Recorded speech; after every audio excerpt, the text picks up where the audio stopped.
আল্লাহর নবী আনসারী মহিলাদের প্রশংসা করেছে, কারণ তারা দিনের বিষয়ে কোনো লজ্জা করে নাই। আমি আয়াতটা বলার পরে বাস্তব একটা ঘটনা আপনাকে বললাম। ছোট বাচ্চা তার আব্বা আম্মাকে ওই মুহূর্ত দেখেছে, দেখার পরে দাদি নানির কাছে বলে বেড়াচ্ছে, এই করে বেড়াচ্ছে।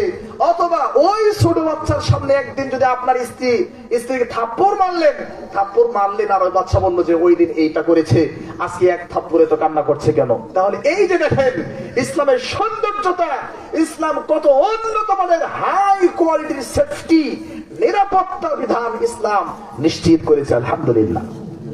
আপনারা কি আমার কথা বুঝতে পেরেছেন? তাহলে নারী এবং পুরুষের পর্দা আছে না নাই?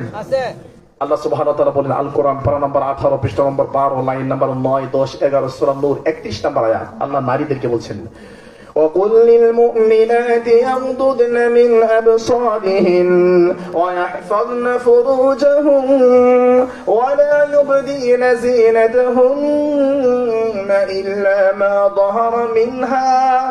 হে নবী মুহাম্মদ সাল্লাল্লাহু আলাইহি ওয়াসাল্লাম, আপনি পৃথিবীর সব নারীদেরকে বলে দেন তারাও যেন তাদের চক্ষুকে নিচু রাখে। শুধু পুরুষ চক্ষুকে নিচু রাখবে তা নয়, নারীরাও চক্ষুকে নিচু রাখতে হবে। নারীরাও চক্ষুকে নিচু রাখবে এবং তাদের লজ্জাস্থান সংরক্ষণ করবে। কেন? সুবহানাল্লাহ। অসংখ্য সংসার পরিবার ভেঙে যায়, অসংখ্য সংসার পরিবার ভেঙে যাচ্ছে।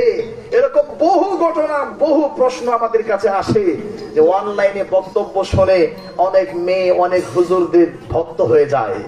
3 জন 4 জন 5 জনের মা, 6 জনের বাচ্চা, 6 জনের মা 6টা বাচ্চা আছে। এইরকম মহিলাও এই ভালো কাজ করতে এসে, দিন শিখতে এসে অনলাইনে বহু হুজুরের পাগল হয়ে যায়। আর যেই হুজুররা লিপস্টিক দিয়ে আর আইব্রো দিয়ে আর সুন্দর করে সেজে গুলে স্টেজে ওঠে এবং আধুনিক স্টাইলে কথা বলে, টুপির স্টাইল, চুলের স্টাইল অন্যরকম হয়, তাদের তো এরকম বইয়ের অভাব নাই, কারণ তারা আসে সব কাজের জন্য। নাউজুবিল্লাহ। আমার ভাইয়েরা, তার মানে এই যে দেখেন নারীদের যে পর্দা আছে তার এটা একটা জ্বলন্ত প্রমাণ। নারীদেরকে আল্লাহ সুবহানাহু ওয়া তাআলা বলছে চক্ষুকে নিচে রাখো, লজ্জাস্থান সংরক্ষণ করো। আরে এটা তো অনেক গুরুত্বপূর্ণ কথা, আরো সহজ কথা। সুবহানাল্লাহ। এই আয়াতটা শুনলে আপনি আশ্চর্য হয়ে যাবেন। আল্লাহু আকবার। আল্লাহ বলছেন, وَلَا يَضْرِبْنَ بِأَرْجُلِهِنَّ لِيُعْلَمَ مَا يُخْفِينَ مِنْ زِينَتِهِنَّ وَتُوبُوا إِلَى اللَّهِ جَمِيعًا أَيُّهَا الْمُؤْمِنُونَ لَعَلَّكُمْ تُفْلِحُونَ। আল্লাহ বলছেন, ওয়ালা ইয়াদরিবনা বিআরজুলিহিন্না, রাস্তা দিয়ে হাঁটার সময় আমাদের মা বোনরা রাস্তা দিয়ে হাঁটার সময় এত দ্রুত হাঁটবেন না, এত তাড়াতাড়ি হাঁটবেন না, পাকে এত জোরে মারবেন না, আপনার স্যান্ডেলকে এত জোরে আওয়াজ করবেন না। আল্লাহ বলছেন কোরআনুল কারীমের 18 নম্বর পারা 12 নম্বর পৃষ্ঠার 12 নম্বর লাইন, সূরা নূরের 31 নম্বর আয়াত, ওয়ালা ইয়াদরিবনা বিআরজুলিহিন্না, পৃথিবীর নারীরা তোমরা তোমাদের পাকে জোরে মারবে না, তোমাদের পা, তোমাদের স্যান্ডেলকে জোরে জমিনের মধ্যে আওয়াজ করবে না। লিউআলামা মা ইখফিনা মিন জিনাতিহিন্না, তোমার এই জোরে আওয়াজ মেরে, তোমার স্যান্ডেলের জোরে আওয়াজের কারণে তোমার দিকে যুবকরা তাকিয়ে যাবে, পুরুষরা তাকিয়ে থাকবে।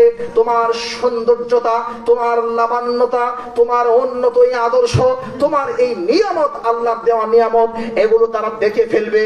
এক পর্যায়ে তারা তোমাদের দিকে আকৃষ্ট হয়ে যাবে। আমার ভাইয়েরা, আল্লাহ প্রথমে বললেন চক্ষুকে কন্ট্রোল করো, আল্লাহ বললেন লজ্জাস্থানকে কন্ট্রোল করো।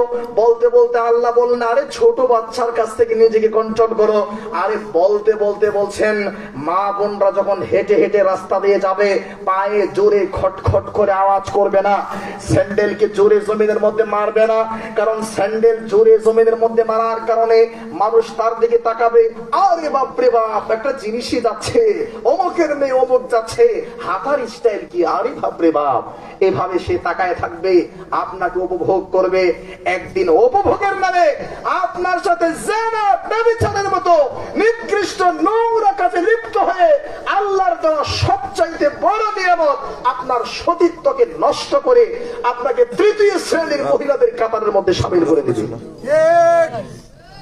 সুতরাং ইসলাম সতর্ক করেছে বারবার। আল্লাহু আকবার, সুবহানাল্লাহ।